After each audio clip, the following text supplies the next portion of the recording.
Passport অফিসে গেলাম একটা জরুরি পাসপোর্ট করার জন্য। জিজ্ঞেস করলাম কতদিন লাগবে। ওনারা বললেন সাধারণত 12 দিনে পাওয়ার কথা, তবে এখন বই সংকট, 1 মাসও লাগতে পারে। মন খারাপ করে বাইরে চলে এলাম। অমনি এক দরবেশ বাবা ডাক দিল, হে বৎস, মন খারাপ করে কোথায় যাচ্ছিস? তোর কি লাগবে আমাকে বল। বললাম বাবা আমার জরুরি পাসপোর্ট দরকার, কিন্তু উনারা বলছে 1 মাসও লাগতে পারে। উনি বললেন হক মৌলা, দেখি তোর কাগজপত্রগুলো। তারপর দরবেশ বাবা আমার কাগজগুলো নিয়ে ফচাত করে ছিঁড়ে ফেললেন। তারপর নতুন ফর্ম দিয়ে বললেন এটা পূরণ কর। আমি বললাম বাবা আমি তো অরিজিনাল কুমিল্লার রসমালাইয়ের মতো খাঁটি ফার্স্ট ক্লাস গেজেটেড কর্মকর্তা দিয়ে সত্যায়িত করে এনেছিলাম, এখন আবার গেজেটেড কর্মকর্তা পাবো কোথায়?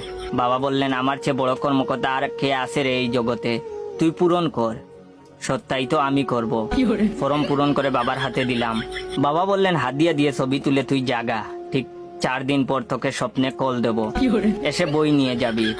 আমি বললাম বলেন কি বাবা, মাত্র 4 দিন, এ কি করে সম্ভব? সত্যি করে বলেন বাবা, আপনি মানুষ নাকি জীবন্ত অলি? পাসপোর্ট অফিসের লোকজন বলে 1 মাস লাগবে, আর সরকারি নিয়মে 12 দিনের নিচে কোনোভাবেই বই পাওয়া যায় না, কিন্তু আপনি 4 দিনে কিভাবে দেবেন? তিনি বললেন এসব তুই বুঝবি না রে, সব উপরওয়ালার লীলা খেলা, তাড়াতাড়ি টাকাটা দে, উপরওয়ালাকে দিয়ে আসি। 6,500 সরকারি ফি আর বাবার হাদিয়া 8,000, মোট 14,500 টাকা দিলাম। বাবা কাগজপত্রগুলো নিয়ে উপরওয়ালার কাছে চলে গেলেন। এই টাকার বাঘ বাবা একা নেবেন না, বাঘ পাবেন বাবা, তার বাবা পর্যন্ত। বাবাকে জিজ্ঞেস করেছিলাম পুলিশ বাড়িতে যাবে না ভেরিফিকেশন করতে? বাবা বললেন তুই তো বেরি বুকা লোক রে, পুলিশের 2 চোখ 2টা খচখচে নোট দিয়ে চাপ দিয়ে একটা ফু দেব, অমনি তোর বাড়িঘর স্বপ্নে ভেরিফিকেশন করে ফেলবে। সব উপরওয়ালার লীলা খেলা রে, হক মৌলা।